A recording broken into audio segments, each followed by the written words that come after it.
Hi, everyone. Robert Rutherford here. We're at episode 15 already. We have Greg Stedman from Khs&S Contractors here in Anaheim, California. Greg is the director of lean construction over at Khs&S. How you doing today, Greg? I'm doing great, Rob. Good. I really appreciate you taking some time out of your day to come in here. Absolutely, and do it's this. exciting. I'm honored to be part of your guest selection. Thank you very much. I really appreciate that. And you have so many years in the industry. I know you're going to have a great story to tell today. I'm this year's my 40. June was 42 years. Congratulations. Thank you. That's quite an accomplishment. It's a long time. Who would have known that when I got into it back then that I'd still be here 42 years later? Yeah, that's a long career for sure. You've seen a lot of changes. Yeah, a lot of people come and go.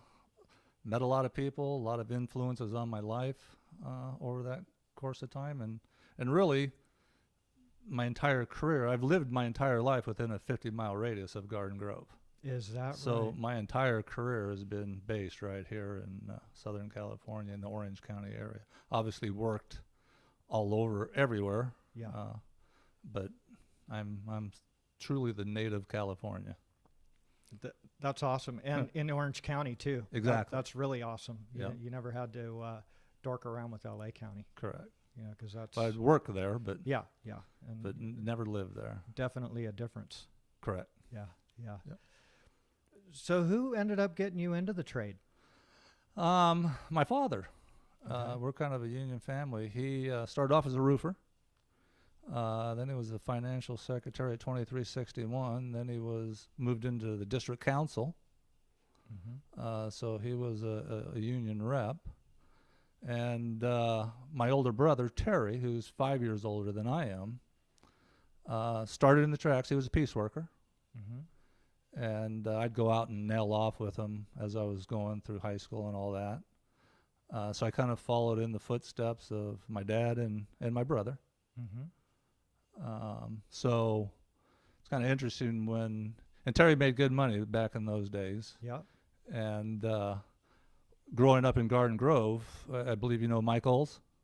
Yes. You know Mike? Yeah. He lived across the street. And so I grew up with Mike. Mm-hmm. And as they got older and got into the trade and started pieceworking, that's when I was in, Randy Thornhill was over at the house all the time. Wow. Swindell. So I've known those guys, since I was my early teens.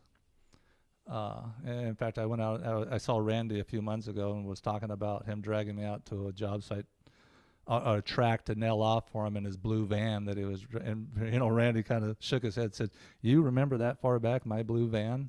So it was kind of fun to catch up, but that's kind of how it all started. It's a family, just what we've done. Yeah, but your dad was a roofer? Early on. Okay. And did he end up, so he was taking care of stuff in the roofers union? No, he was an actual roofer. Right, but yes. when he got out of the field, Yeah. he was representing the union. Yeah, he was the financial secretary at 2361 that used to be right over here off of Chapman. For the roofers? No, for drywallers. For drywallers. Right, Okay, right. got it. Where Jim Jones, where Mike ended up. Okay. The Jim Jones, you remember the Joneses? Jim? No, that's maybe before. Okay, and then Mike Oles took over, and then from there, my dad went into was in the district council. I think it was 80 or 81. He was Labor Man of the Year. Wow. And had a big to do and gala and all that. And Jerry Brown and all them come down. So, jeez. Yeah, it was a big deal. Yeah, for sure. That's quite an accomplishment for him. Right. To he passed away 20 years ago this past February. Oh. Wow. Yeah, early, too young. Too young. Yeah. Too young. That's too bad. Yeah. That's too bad. Hopefully he had a good life while he was here. Absolutely. Good. So as I was finishing high school and knew I wanted to get into it, Terry was a drywaller, and nothing wrong with being a drywaller. He was out piecework and making a lot of money. But I decided I wanted to be a superintendent. Well, job site superintendents were predominantly carpenters. Mm-hmm. So I went in and through the carpenter's apprenticeship. as a carpenter, Okay. which was a 4-year, back then, in Mhm. 77, it was a 4-year program. Mhm. So I went that route, and when my first job was right here off of Knoll Ranch Road for Lusk Combs. Got it. That was my first job as my first stage apprentice, and I didn't pick up a framing axe for months Mhm. because I just picked up fire blocks and trash on the job site. Yeah. Like still happens today. It happened then. That's Yep. kind of how you earned your wings. Sure. So I did that. I was worked for Lusk for maybe 4 or 5 months, and I was fortunate enough. A family friend knew some people from a company called CH Level, which was the big concrete company. Mhm.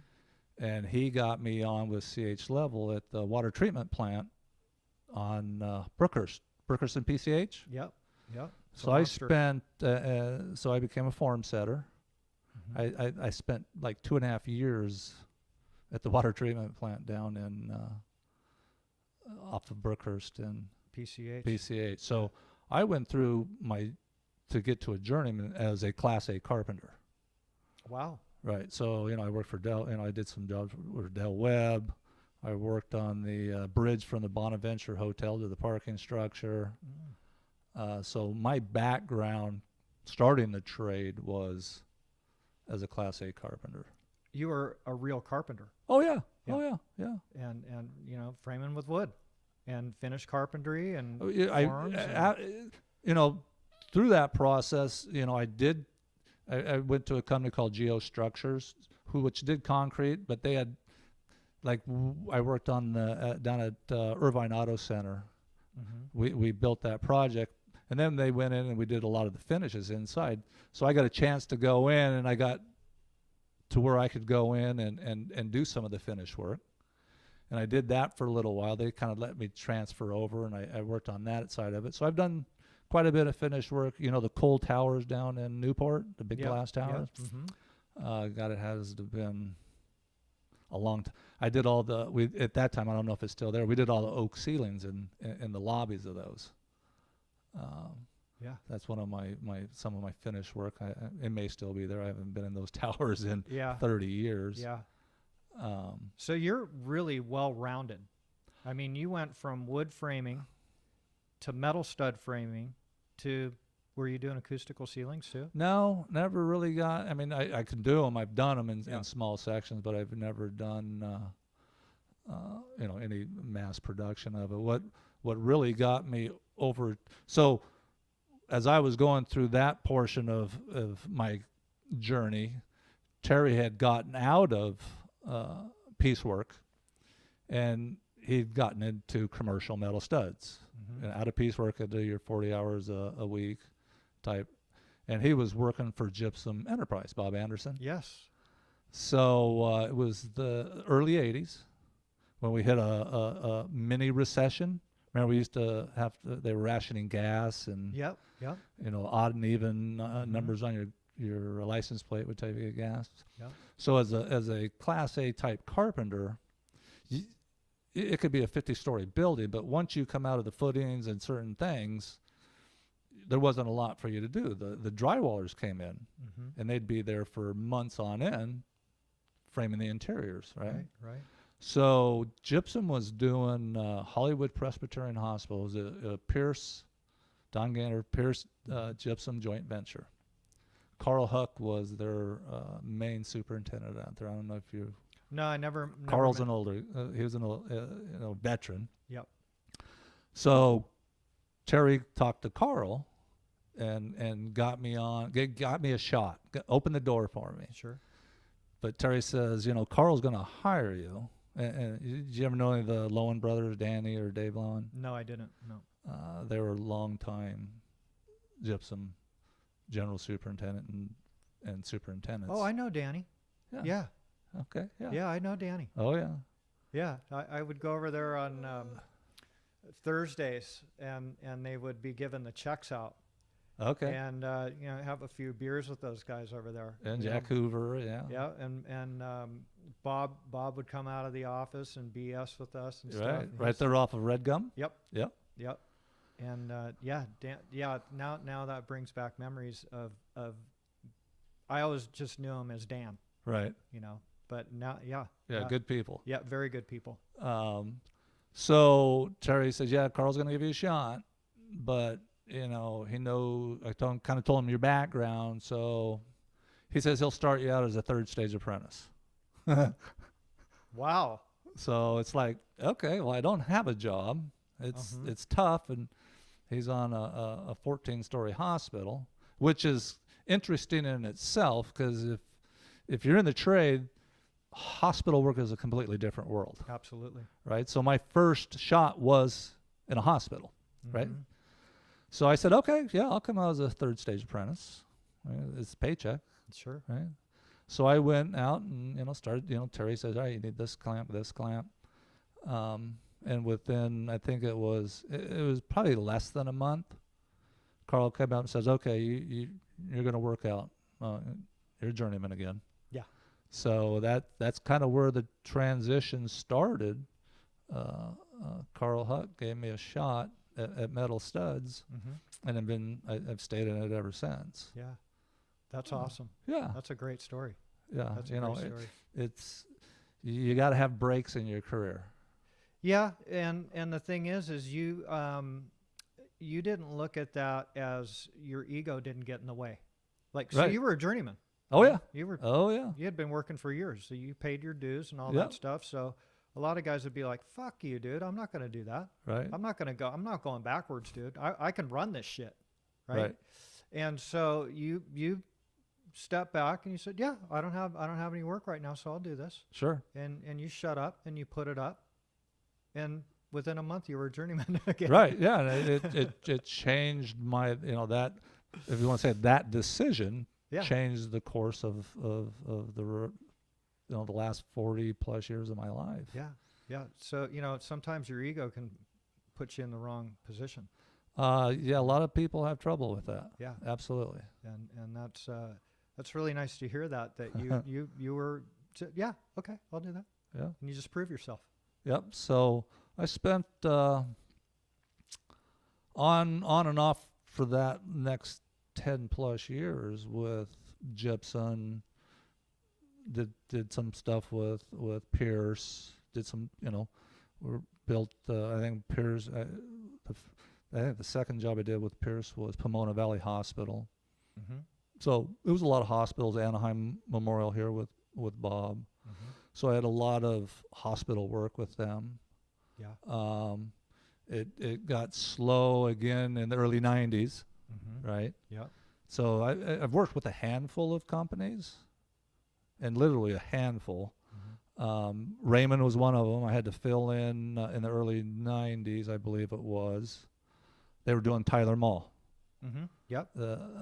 Harry Hoffman was running it. Yeah. I worked for Harry. So I was at Yeah. Tyler Mall, working the graveyard shift, right? Because the mall was open. So Mhm. I took that because I was just filling in, trying to keep busy until Bob got something or Gaynor had got another project. So Mhm. I worked for Raymond. I think it was about 6 months there. Got it. Met some people there at that point, like Johnny Legnard, Yes. Ron Paris, and I've been working with Johnny for the last 19 years at Khs&S. Yeah. I worked on a monster job with Johnny. Right. I want to get him on here. I think he's a little camera shy. John, I saw him this morning and saw him yesterday. He'll appreciate the plug, but Yeah. good guy. Yeah, he was awesome. The guy Good was guy. always pumped. Just He's still that way, just yeah, a little bit old. He's slowing down a little. he was always but- just fired up. Let's Yep. get this done. Yep. And was never afraid to hop up. He always wore his tools. Yep. And was just Still that way. he was on fire. Yep. Was on fire. He Great is guy. still that way. Great guy. So then the beginning of the 90s, again, that another ripple of a recession. And I talked about my brother He passed away 2 months ago. Tomorrow the 30th. Yeah. He passed away May 30th. May 3rd. Oh, wow. And he was such an influence in my life. I built so many projects with him that I spent so much of my life. Because once you grow up, and your brothers, not that you don't see your brothers or your sisters or your siblings, you usually have your own lives, and you'll see each other maybe on a weekend, birthday parties, Christmas. Sure. I spent the bulk of my adult life with my brother. That's really nice to hear. Building a lot of projects, and I'm still holding a very heavy heart. Yeah, that's understandable. Besides being my big brother, he was kind of my hero. Yeah. Growing up, and still is today. So he was a big influence. So kind of leads up to so we're both kind of out of work in the 90s, and it's like, all right, what do we go around here? So we ended up driving to Vegas to put our names on the books there. And it's like, all right, well, we're this far out here. Let's just run over to Laughlin and see what's happening there.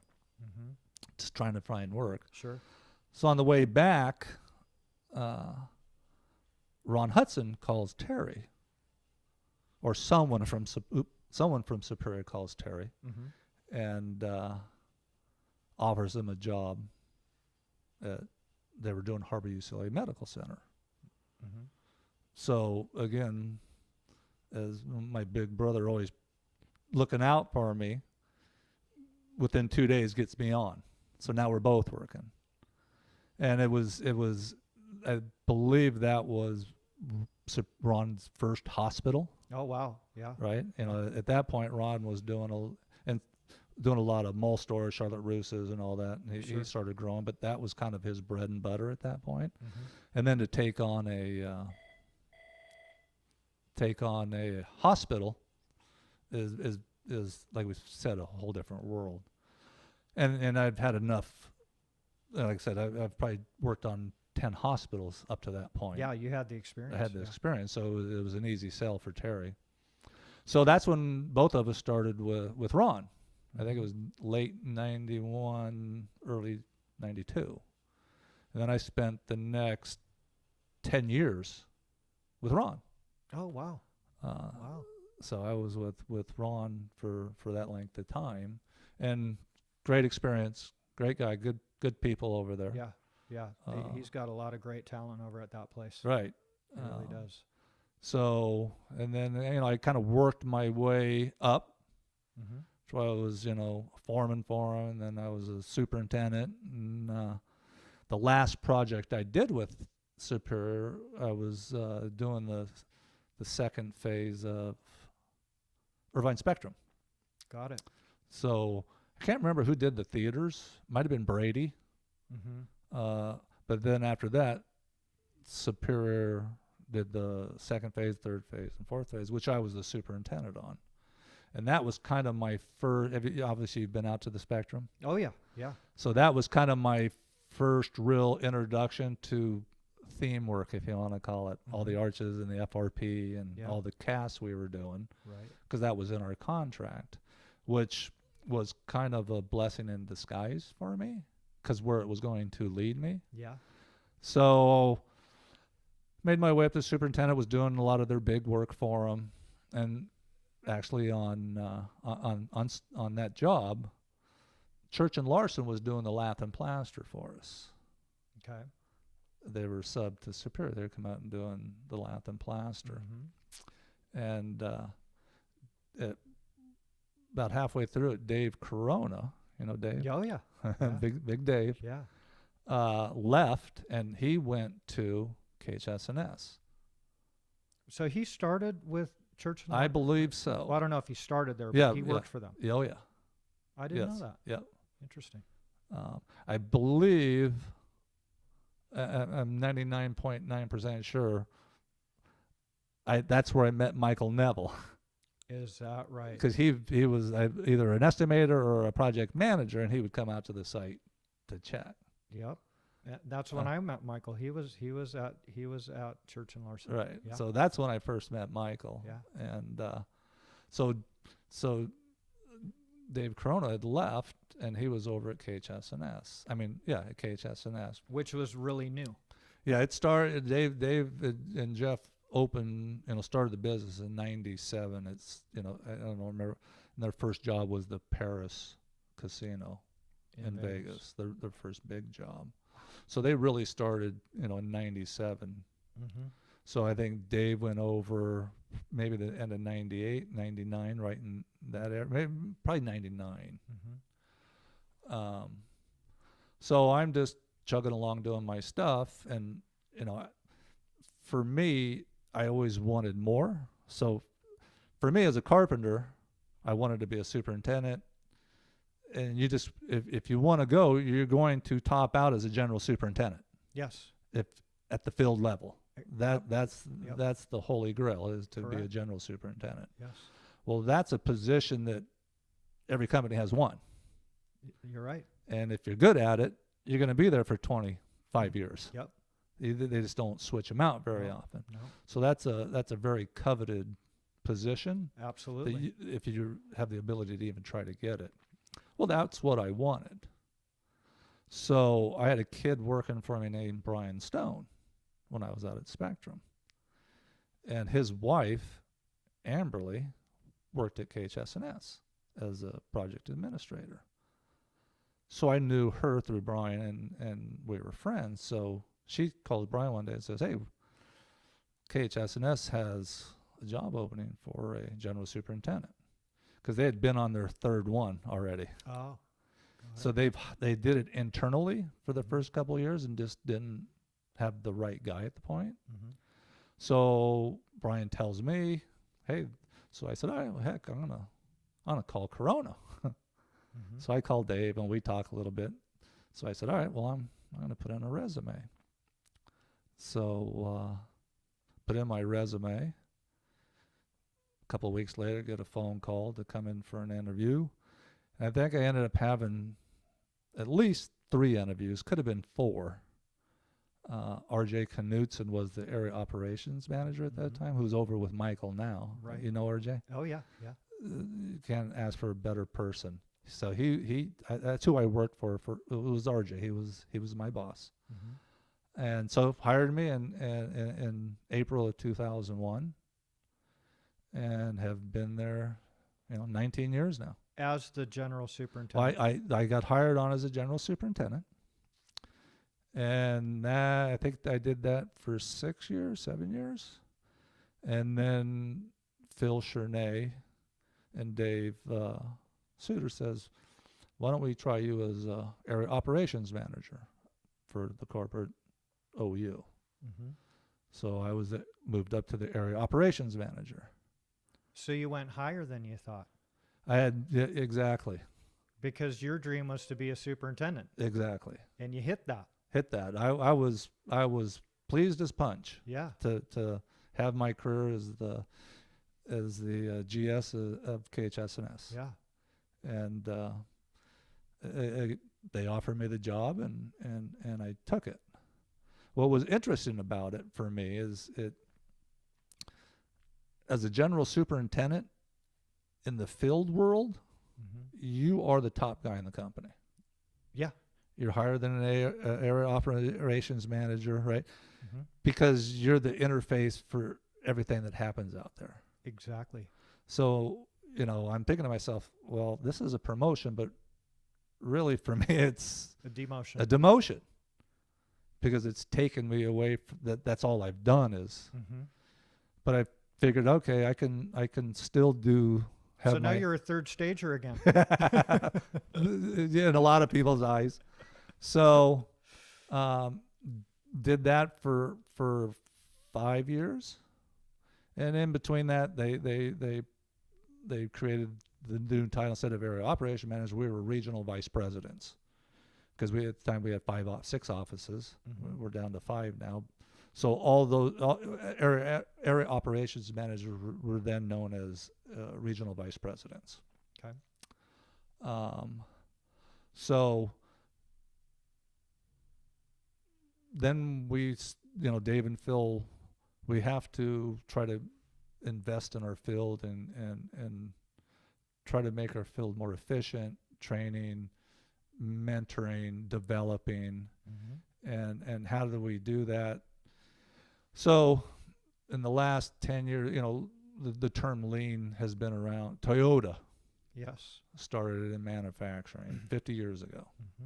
So it started creeping into construction, because everyone knows construction costs just haven't gotten any better. The efficiencies are as same or worse than they were 50 years ago. I mean, it's just, it's an art. Well, everybody that comes on the podcast, it's gone down. It's Right. 70% of lower than where it was 20 years ago. Right.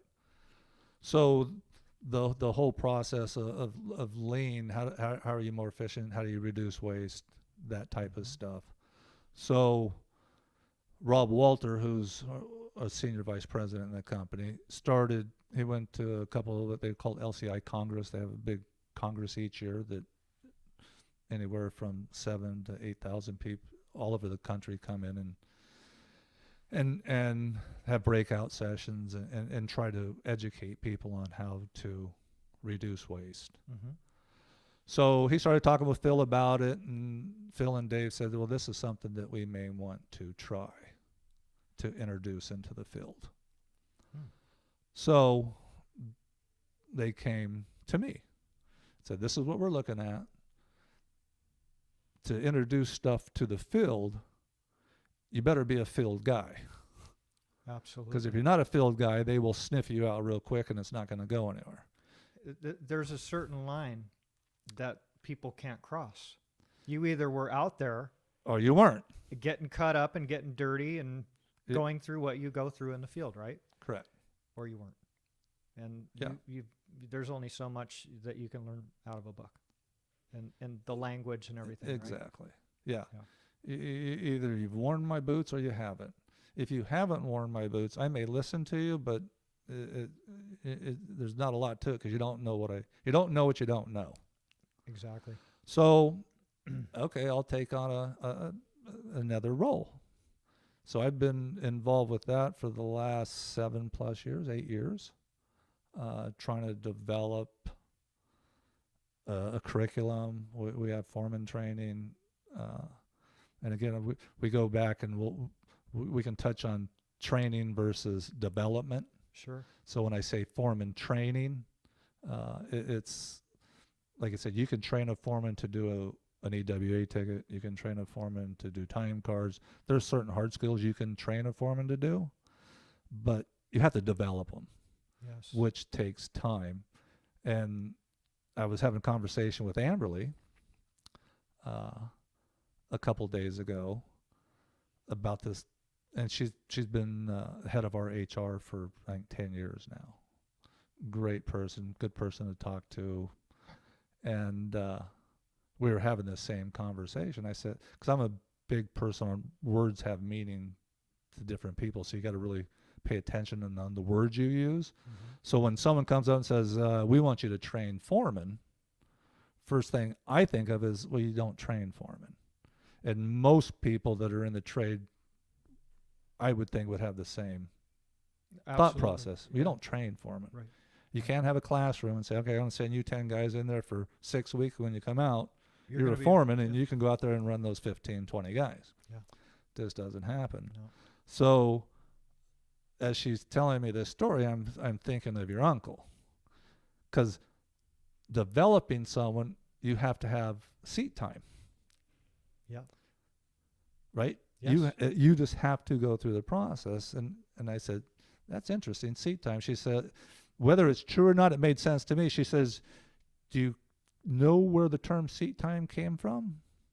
Do you have any idea? I would say it would be in the flying world. Oh, because I mentioned your uncle, Yeah. right? Yeah. Jim. You got to So log the hours. you have to log so many hours in that seat to be able to go forward. Yeah. So as far as I know, it made sense to me, Mm-hmm. the way she explained it. Sure. So yeah, and it's the same concept. Absolutely. You have to have, or else I could take a bunch of classes to fly a plane, then I can go out and rent a plane and start flying. Exactly. Right? Same thing with a foreman. Absolutely. You can take a bunch of classes, but you can't go out there and fly the plane or run the job. Exactly. So, it's trying to educate them on how to really reduce waste. Mm-hmm. And you've been on a lot of job sites. Sure. And one of the biggest wastes that you see is motion. Mm-hmm. If you really want to do something that will kind of blow your mind, go onto a job and just take a piece of keel and draw a 2-foot circle and just stand there for 10 minutes. Don't move, and just watch how many people are walking. Mm-hmm. Just walking. Yeah. All trades everywhere, not just our guys, but every trade. If you're walking, you're not producing. Now, some people walk for certain reasons, but again, we kind of work off the top. If you're on, you need to be on the wall. Exactly. If you're not on the customer pays for one thing, a product you put on the wall. Yep. Right? Yeah. If you're not on the wall, you're probably in some sort of waste. That's very true. Because your added value is on the wall, putting something in place. Yep. As soon as you're off that wall, you're probably in some sort of waste. Absolutely. So there's non-value and there's added value. Yes. So you try to educate what that means. Mm-hmm. And if you want to be educated and you want to try these principles and work through them, I'm going to teach you how to never be out of work. Because you will outproduce the other guys. Absolutely. And who usually is the last few guys that are left on a job? The lead guys. The guys that produce. Exactly. Right? Yeah. So the field, they're hungry for this kind of stuff. Absolutely. They're hungry to be taught. But, there is you can pick those out as apprentices. Oh, trust me. Some of our... that these guys are going to be leaders. Oh, yeah. They're going to be money makers for you. Well, I'll tell you, if you've been in the trade long enough and when apprentices come out, you pretty much know in the first couple days. Absolutely. By their body motion, the way they talk, the way they think. Mm-hmm. This kid this kid's going to turn out. Yep. This kid may struggle. Not that I'm not going to give him a shot, Mm-hmm. and because there's always those diamonds in the rough. Absolutely. So you give them all a shot, but if you've done this long enough, you're going to be able to see real quick that who's going to make it. Yeah, or not. you could pick it out right away because they all start on the scrap pile. Yep. Right? And you can find those guys. Yeah. You can pick them out right away. Yeah. So it's no secret. It's the same today as it was 40 years ago. Absolutely. If you want to make money, you're going to make money off your apprentices. Absolutely. How much time do you want to put into them and develop them? The thing is, though, too, is when I was a cub and I was working for a new foreman and I went out to a new job, first thing they're going to do when you're an apprentice is they're going to throw you on the scrap pile. And when you get that done and you clean it up, kind of beyond what they expected, right. What I wanted to do is wear my tools. Sure. That's what I wanted to do. So I'm going to get this done because I don't want to do it, and I want to be on the scaffold. I want to build stuff. Right. And, after my first day, they were making money with me. Mm-hmm. I was producing for them. And that's, just like you said, that's what they want. Because they're making money with a low-paid guy, right? Well, you're looking for people with drive, too. That young kid, most of them surprise you that if you give them the opportunity, and more so today than when I came through, if you really respect them. That's changed a lot. That's changed a lot. Yeah. And it needs to change in our industry. Yeah. Yeah. It's a tough industry. And I wouldn't change a thing from the past, but everything's changing. Yeah. And if you resist change, it's going to leave you. Absolutely. You have to go along with the change, whether you like it or not. Mm-hmm. Yep. Yep. It just happens. And I gotta say, I don't regret any of that stuff. It kind of makes you tougher. You don't need necessarily, when you have a cut, the first aid. You get some duct tape and you wrap it up. You know what I mean? And you keep Done that. going. You've done that 100 times. Yep. And it builds character. It makes you tough. Mm-hmm. And it's a tough trade. It's a tough industry. Yep. The working conditions, you're never working in AC unless you're working on a TI job. Right. But sometimes they didn't have that on. But it's there's a balance to that, like anything in life, right? You gotta have a little bit of fire under somebody. Keep them going. Yeah, there's always that happy balance medium, however you want to see it. Yeah. But you gotta, if you learn from it. Again, we talked a little bit off camera.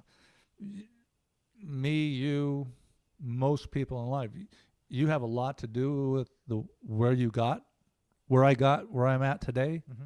Yeah, I had something to do with it, but so did at this point thousands of other people that were part of my career helped me get to where I'm at today. Absolutely. And as you're going through your career, and I've mentored and coached a lot of guys through the years, whether it's new AOMs, new project managers. Once you get promoted, you still got to be the same person, because I've seen it over and over again.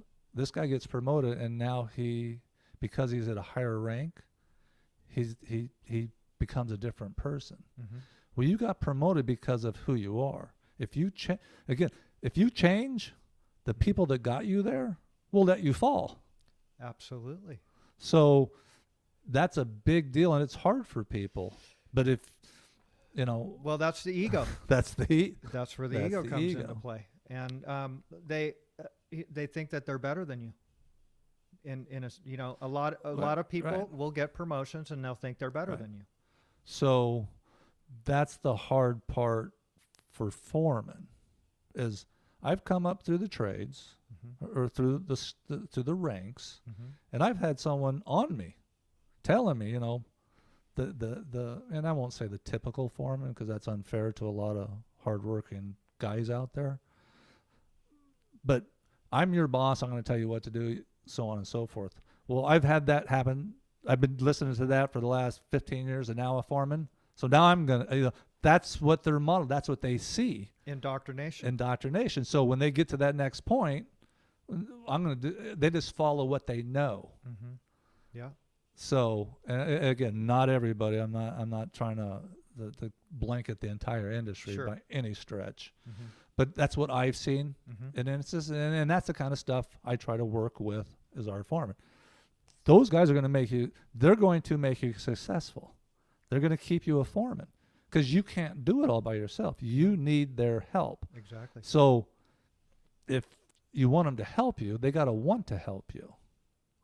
Absolutely. So for them to want to help you, they want you to care about them, mm-hmm. and to actually show that you care.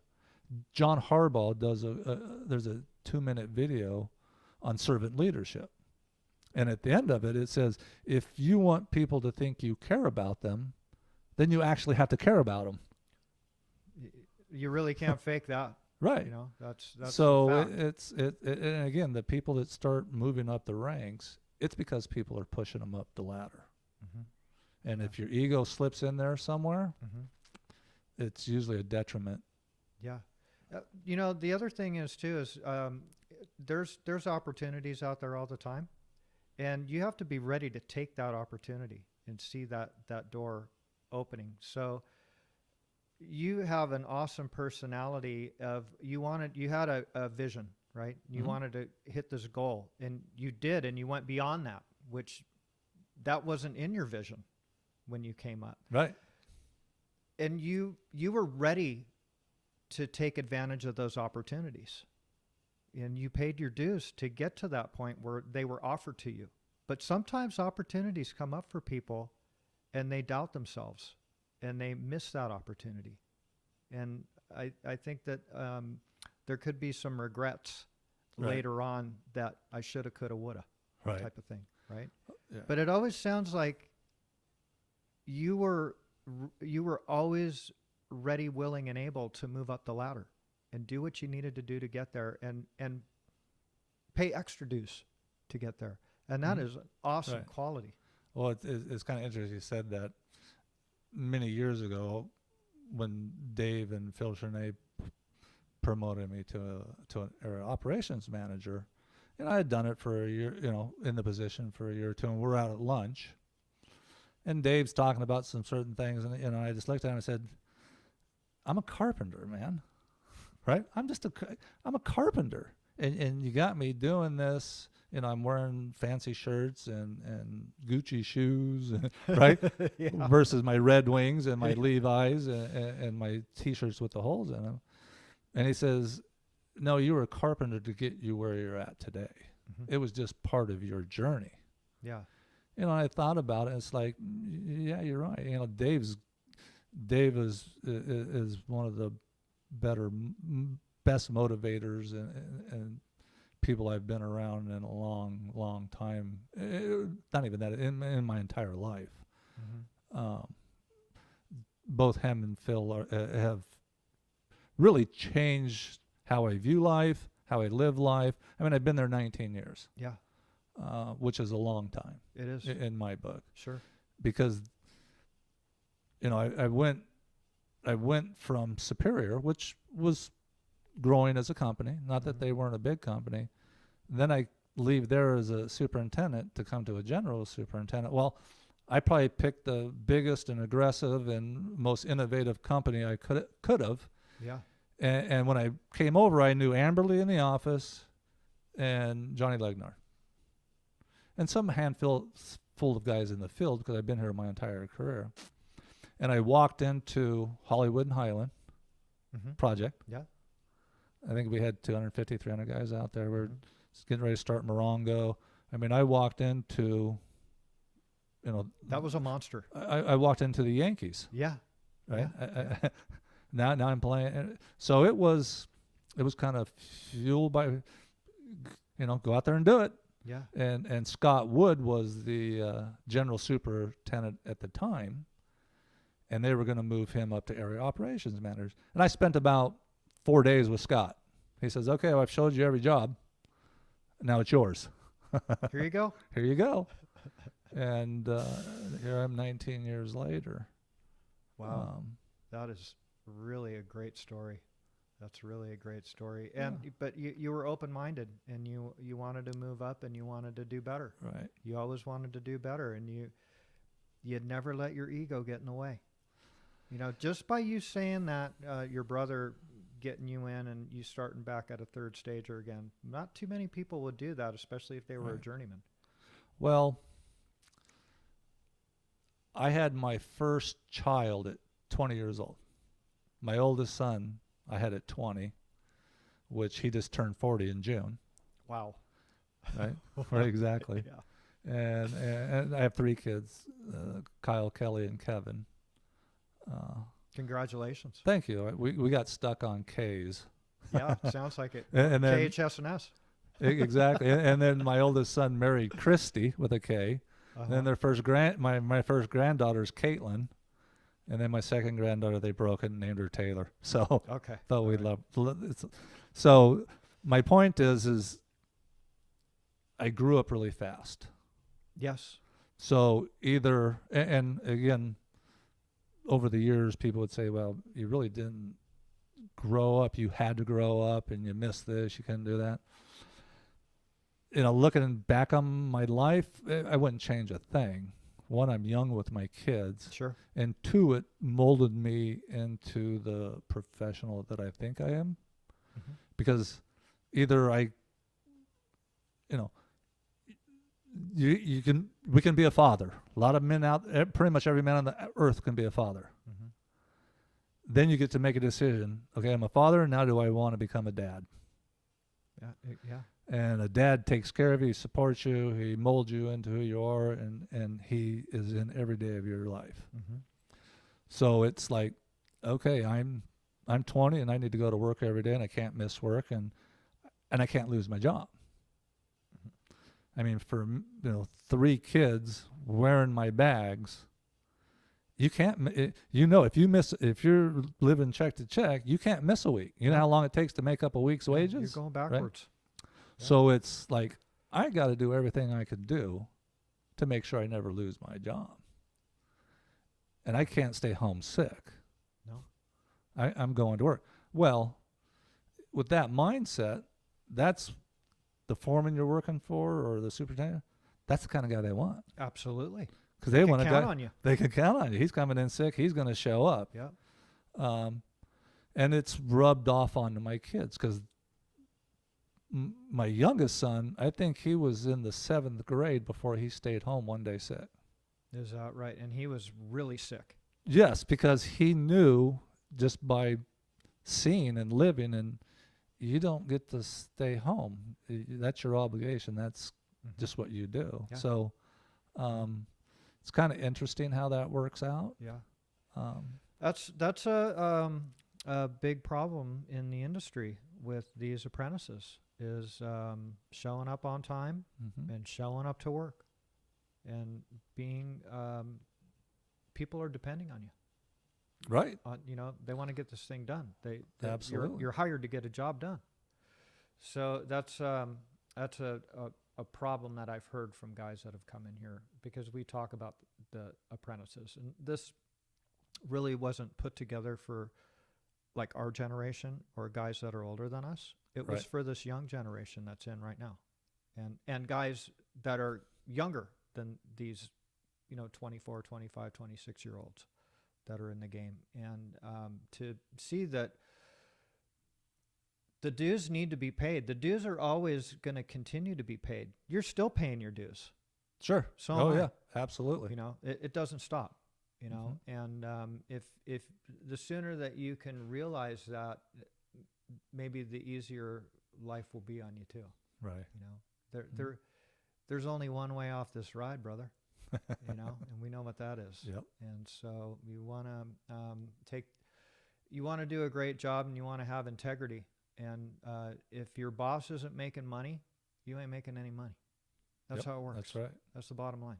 And usually the boss is in a position in a lot of cases to where he can close the thing up and live his life comfortably. But you need to keep working. Right.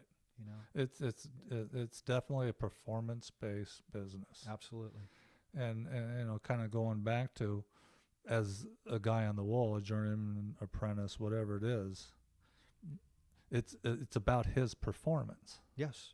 Right? Yeah. So as a foreman, how do I every single day make him set up so he can perform his best? We put so many obstacles in that guy's way to not perform. That's very true.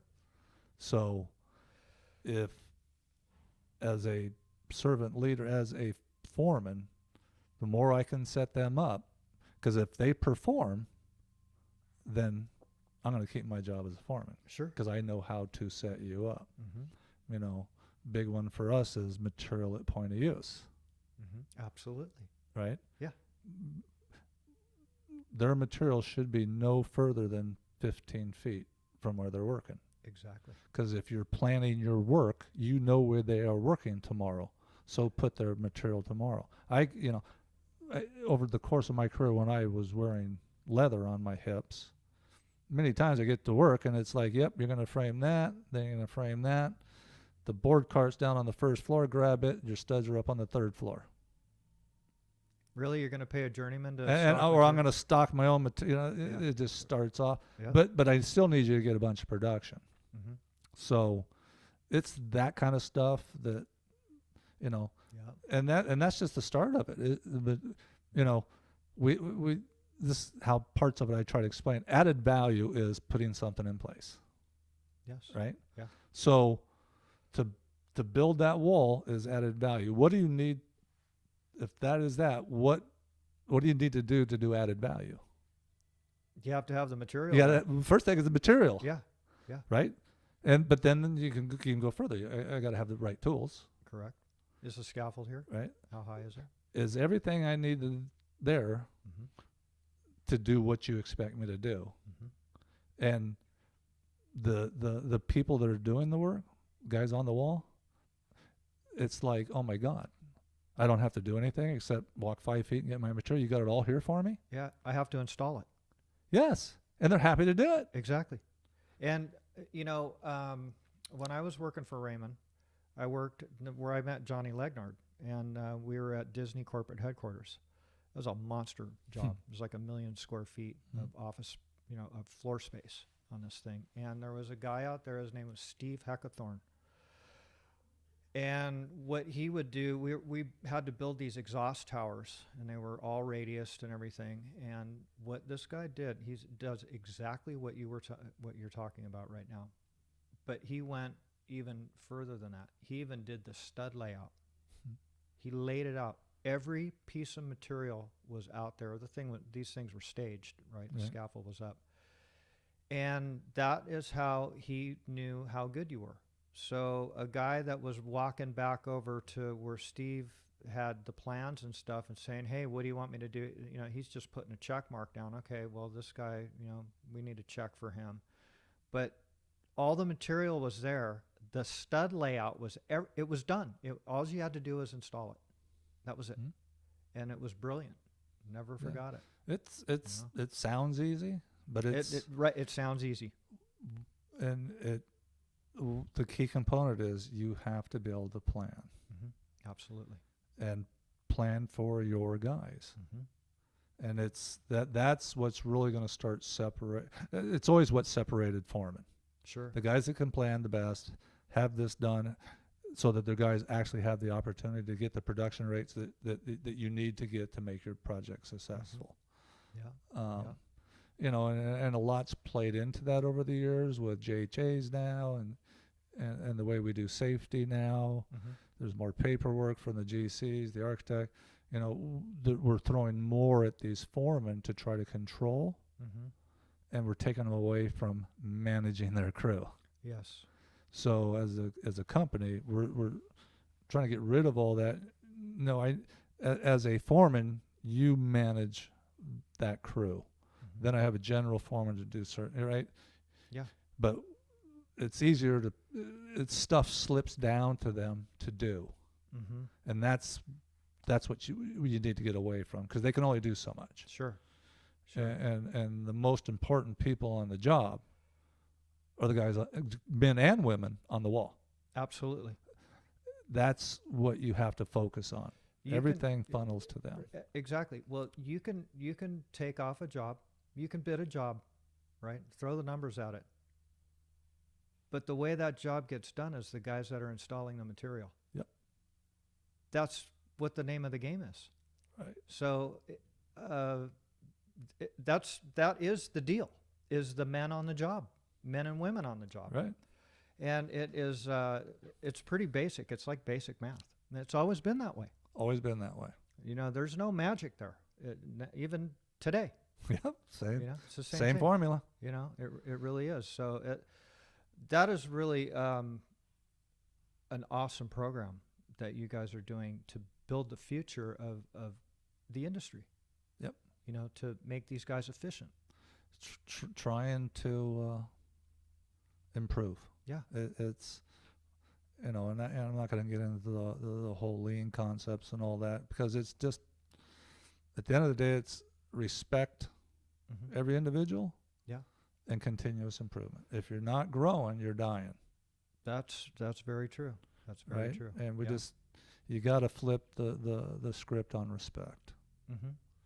Respect is earned, though, too. Sure. It's not a gimme. Right. Absolutely. And the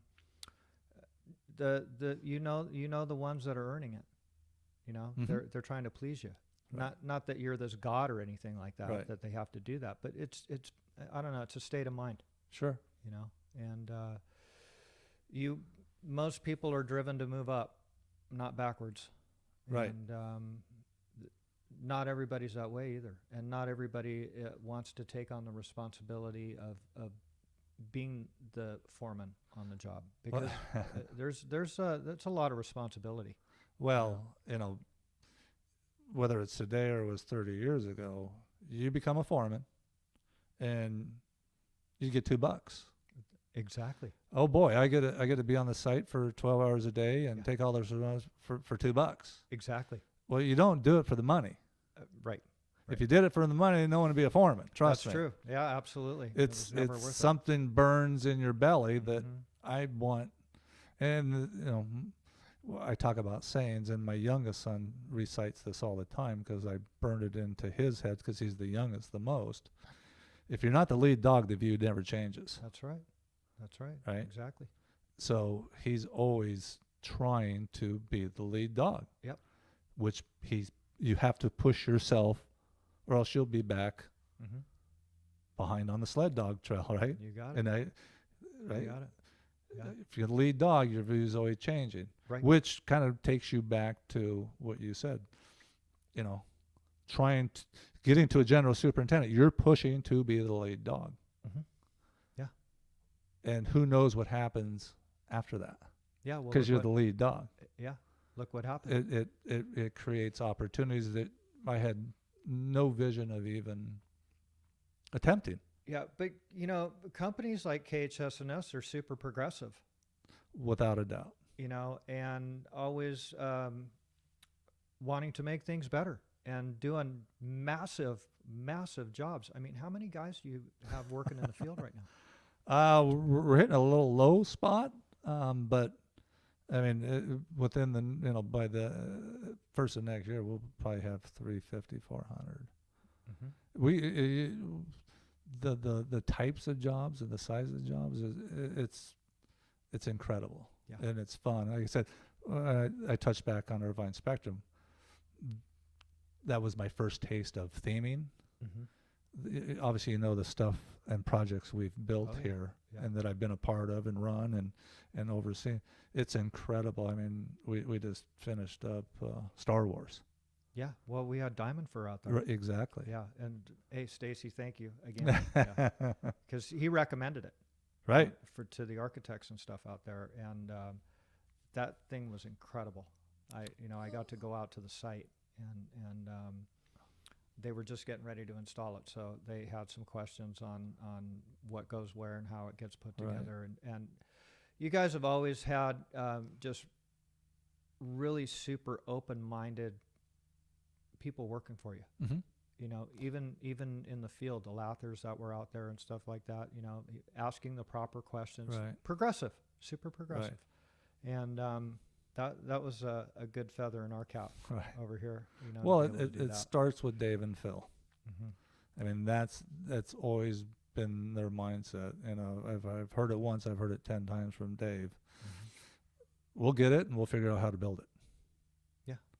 Well, you have talented people. The Kevin Wershes in the company, our art directors, and it's just amazing Yeah. the stuff they can do, and it makes it a fun place to work. Yeah. Intense.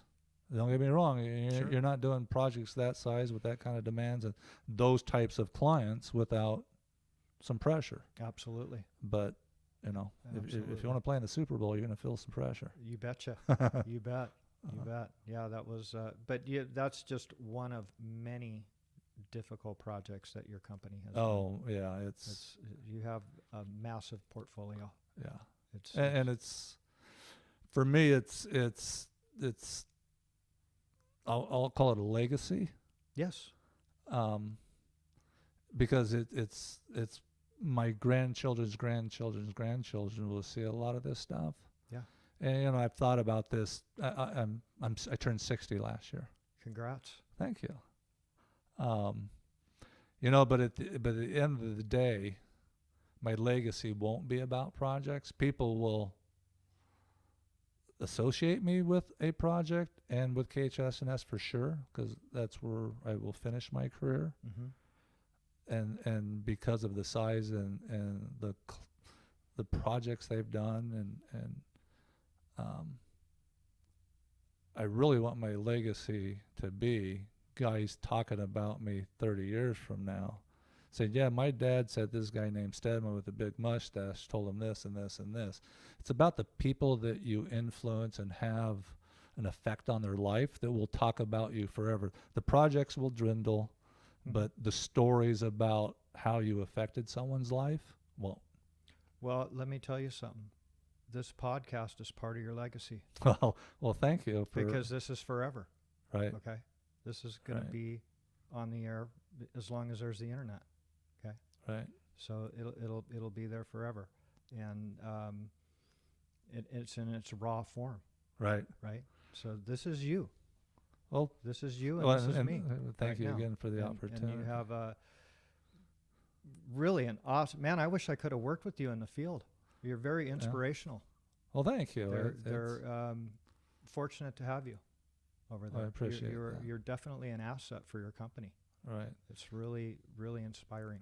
Well, thank you. And do you ever go to any of the apprentice training facilities? I've dabbled a little bit. Actually, I'm Jimmy Stafford. Yeah. Oh yeah. I'd like to have him on too.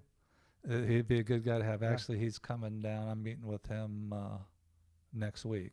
Mm-hmm. He's going to come down and do some stuff with us at Khs&S. Obviously, he's been a big part of it for many years. From him and Mark Gill up in Concord. Yeah. He's those are the type of people that affect your life. Yes. Right. In big ways. Yeah. Yeah. He would be a great one to come on, and he'll get a kick out of this. He's very, very progressive and very smart, and common sense isn't common, and that's another thing that helps people in the field. Correct. Is having some common sense. Okay, and you either have it or you don't. You cannot learn that. That's in you or it isn't, and he cares about the industry a lot. I mean, because the guy didn't have to go and do what he's doing for the Carpenters. Correct. And he went up there a couple of years ago and, met with them about implementing diamond fur into the training program, to have more, everybody's specialized now in the industry. And I'm a lather by trade. And when we came in, we learned all of it. We were specialized in everything. Right. So we were framers, hangers. We were doing grid ceilings. We were doing iron ceilings. We were hanging lath, trim, all of that stuff. And now it's kind of, well, that's not my department. And I think the trade needs to kind of embrace some of those older ways of being very good at all aspects of the trade. Some guys were better on trim, but you could put them on framing, and they knew how to get it done and get it done right, and they were still making money for you. You might make a little more money with this other guy, but they're still making money for you. Right. So anyways, when I was up there, we did our thing and told him, he's like, wow, this is really good stuff, and it's going to reduce liability for the industry and stuff like that. And then he gave me a tour of that facility. Right. And I wanted to get back in the trade. I was so inspired. Be apprentice again. Yeah, he had the keys to the whole castle. Right. Over there. And of just course he took does. us That's Jimmy. It was unbelievable. I was blown away, and I had my wife with me, and he was a total gentleman and very gracious. Right. For sure. So back to answering your question. These are the development programs that I want to talk to Jimmy about, because some of this can be infused into apprenticeship training. Absolutely. The thought process of what some of this means about what types of waste, what does it mean for motion waste, what is transportation waste, that type of stuff, to where you're indoctrinating some of this into the apprenticeship program, so when they come out onto a job site, they kind of understand, because waste is waste. We all see it, right? Yeah. And we see it, but we don't see it because it's like you live in a where waste is everywhere, so you just stop seeing it because you see it every day. It's like looking for a mark on the wall that you've just taped it. If it's just white, you're snowblind. You can't see it. Yeah. Yeah. So we just we just live in the waste of the stuff that happens on a job site, and it's just the way we do it. Yep. The way we've always done it, it's the way we do it. Yeah. So it's trying to educate so you look kind of through a different set of lens glasses Absolutely. to start recognizing and identifying it, and how do we reduce it? Because you'll never eliminate it. It's how do we reduce it? Which as an industry we need to do. Yeah. Well, you brought up a good point before the cameras turned on. If you were a piecer, Correct. every move counted. Every move's the money move. Exactly. As So you want to be out there for 14 hours a day? Right. Go ahead. But you Right. can get the same amount of work done in 6. Exactly. And Because make- every move's a money move. There's no waste and if there is, you're going to cut it out. Absolutely. I'm going to reduce it. You're not going to Yeah. put your T-square over there and your board over there. Exactly. Now Exactly. you can, but it's just time. It's gonna waste time. Yeah. So yeah, if everyone could spend about 3 months, you're gonna piecework for the first 3 months here. You're gonna get paid for your footage. Well, maybe that's a starting point too. That they can implement. At least the mindset, you can teach that in school, You can. right? You can say, okay, you're gonna piecework to part of the curriculum, and then say, okay, now this is the difference. Yes. And that's like you worked on a lot of hospitals. Oh yes, and sir. The hospitals have changed today compared to where they were when you were there. They were Oh. difficult then, but now they're very difficult. Oh, And yeah. a lot of guys, not a lot of guys, but a few guys have come on here, have worked on big hospitals, and it kind of ruins guys in a sense on the production level, right? Well, we just finished Stanford with a joint venture with Ed Caparelli, and we did several hospitals with that joint venture. If you put a carpenter on a hospital, and most hospitals are 2 or 3 years long, Yep. you literally have to retrain him to go back out into the real world. Yep. Because he will overbuild everything. Yes. And he's not in a he's in a production mindset, but it's totally different than a regular private Correct. job. Absolutely. Because they're just so stringent. Exactly. I got to put my screw right in the center. Yeah. I got to do that. It's Yeah. it's what's required for building Sure. a hospital. Yep. But you can't flip. It's hard to flip flop back and forth. Yeah, it's like having a guy on T&M all the time. You ruin him. Right. Yeah. It's Right. he's got to be retrained. Yep. To get It takes a while to shake that mindset off of them. Not Yeah. that they end up doing it and getting back into the swing of things, but it does take some time, sure. without a doubt. Sure. Hey, so what do you do for hobbies? Have you taken any nice vacations? Do you do any skiing or anything? Hobbies is have a Harley. Okay, awesome. You go riding with Johnny? Johnny has a bike. He has a shoulder problem an Yeah. elbow problem right now. So he did take a ride a couple of weeks ago, and I have ridden with Johnny. Phil Chernay, our COO, has a bike, and so we do a lot of riding. Cool. Rode to Sturgis for the 75th anniversary. Is that right? Yeah. You didn't tow him, you rode him. Oh yeah. No, you got to ride. Wow. Yeah, you got to ride. So my first bike was a West Coast chopper. Oh, Because that's back when choppers were. Yeah. So did for you meet cool. Jesse? No, but I've seen him at the shop. Uh-huh. I haven't met him. And as I got older, comfort's better than cool. Absolutely. Yeah. So 2007, I went out and bought a full dress black Harley. Nice. So now I got a nice seat. I got music. Yeah.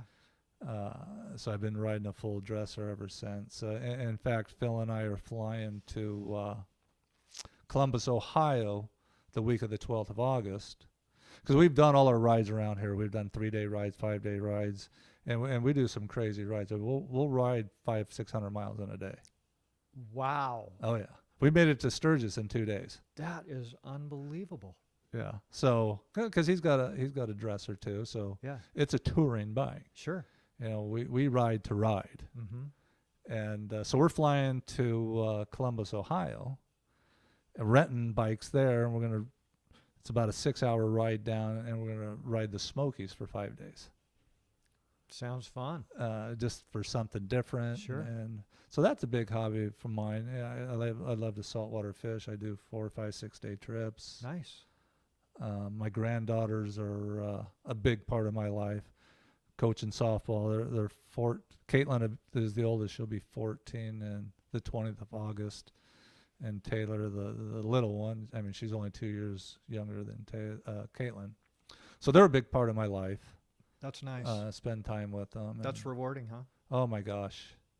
I don't have any grandkids. No. Well, being a grandparent, it's changes your life. It's different. I tell all parents that are getting ready to be grandparents, it will change your life.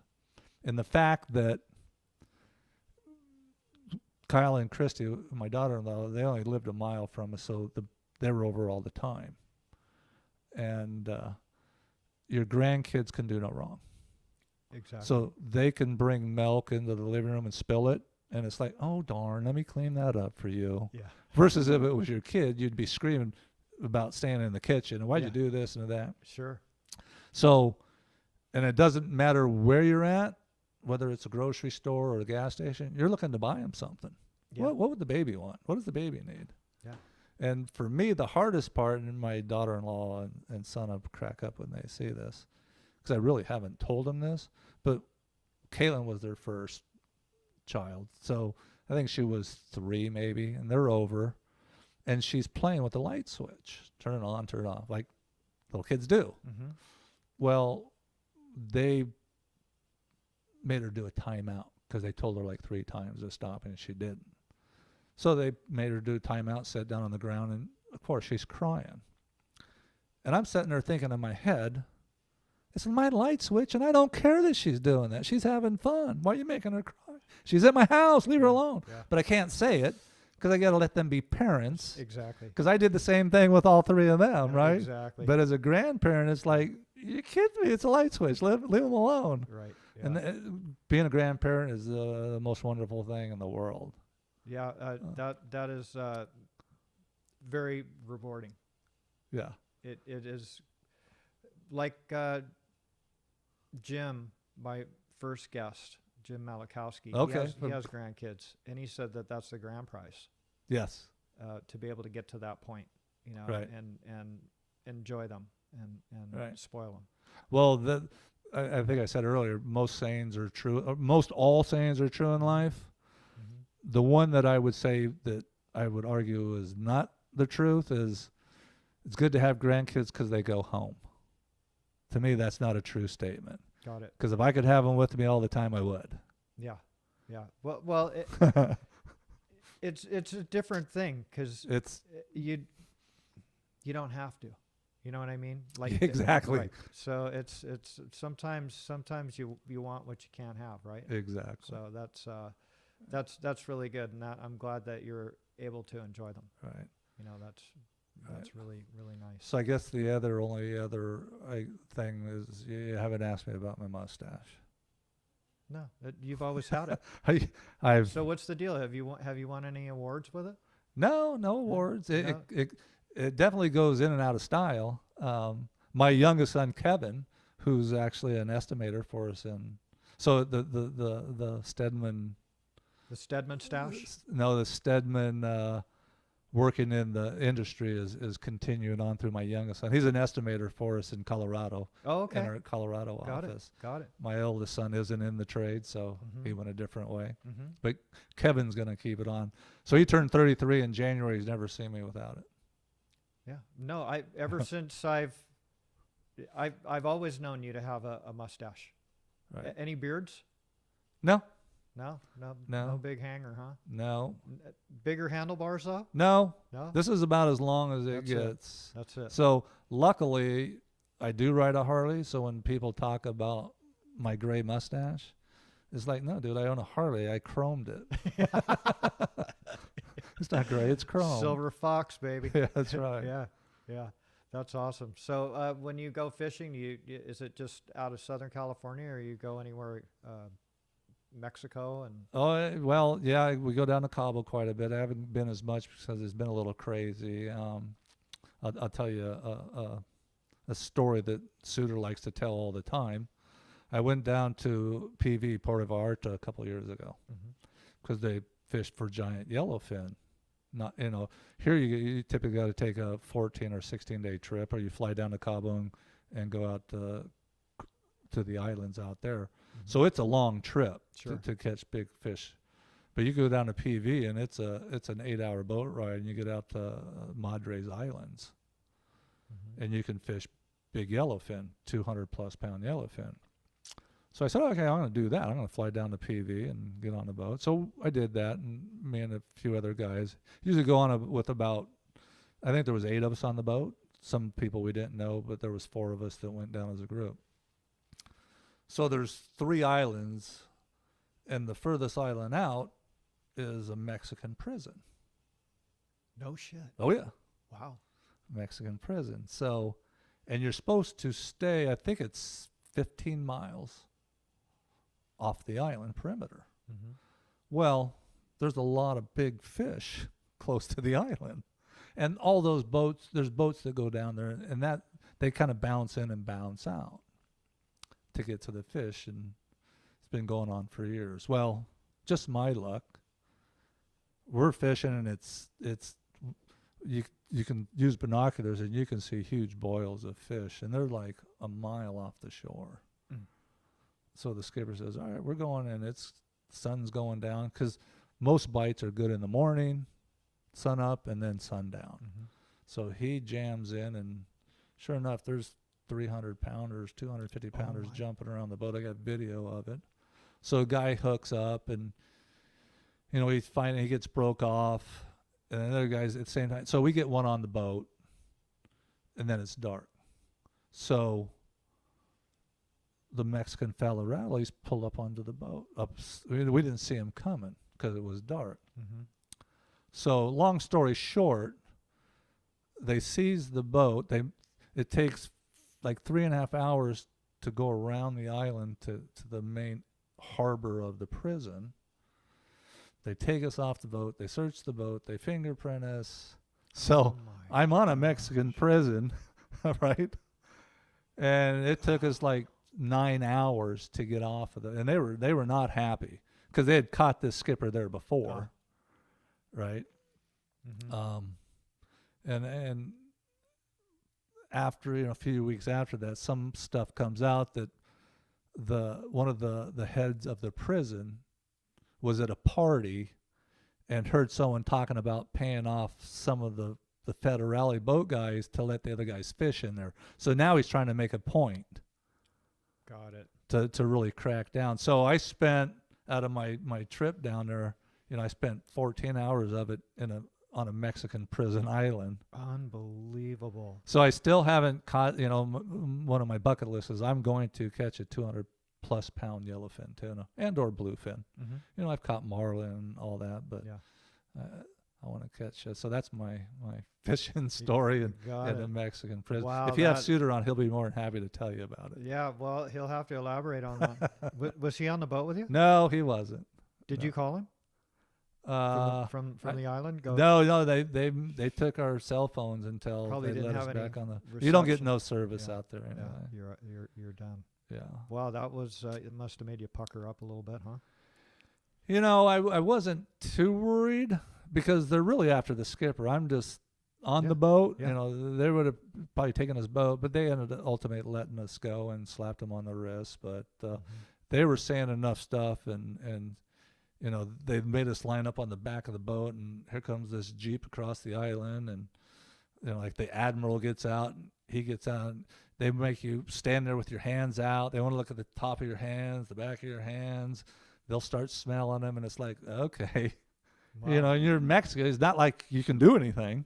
Exactly. You have no rights. So it's like I just got to go where it's going to go. I didn't do anything wrong other than get on this guy's boat, and so it kind of worked out. Other than I didn't get, I saw them. They were within 20 feet of the boat. Yeah. I just wasn't able to catch one. So close, but so far. Exactly. Right? Yeah. Wow. That's. I didn't know that they had a prison out there. Oh yeah, That's gnarly. Madre side. Yeah, you can pull it up. Pretty It's- big. Oh yeah. Mm-hmm. Oh yeah. I luckily I didn't get close to the cells at that point. Yeah, good thing they didn't put you inside there for a little bit. Right, Say, right. okay, get in there with the population, because I'm sure that it's just open seating, right? Oh, I'm sure there's nothing you would have been able to do. Yeah. I mean, it's not like I can call anybody. They're gonna. No, do I what mean they're for the prisoners, there's probably not even a cell. It's probably just a big old yard and yeah, you whether can't it's escape. a cell, yard, doesn't matter. You don't want to be in there. No way, no way. Yeah. Well, Greg, we I think we're running out of time on this one, and shit, dude, I could have you in here for a couple more episodes. This is. You are awesome. I appreciate it. I'd love to do it. I enjoy watching the ones you have, and You have a great story and just a really inspiring personality. well, thank You're you. really, I appreciate really it, a nice Robert. person, and I'm really happy that you've had a great career. Well, That's awesome. I got a few more years left in me. Yeah. I have no desire to retire. People have asked me. Like I said, I turned 60 last year. It's hard to retire when you're having fun with what you do, and like I said, Dave and Phil have set me up and have me doing things that make my job fun. Yeah. And, that's the old saying: it's not work if you're having fun. Exactly. I don't call this work, but I'm at work. Right. So Right. it's all good. So I'm glad that they've let you progress Right. and let you be progressive, and Absolutely. take advantage of your dude. You got a great personality. Well, thank Really, you. really awesome. Very inspirational. Well, again, you see, you get what you see. Yeah. You know, It's it's- really nice. Really nice. Thank you very much. Thank for you. coming in. Appreciate it, Robert. Right.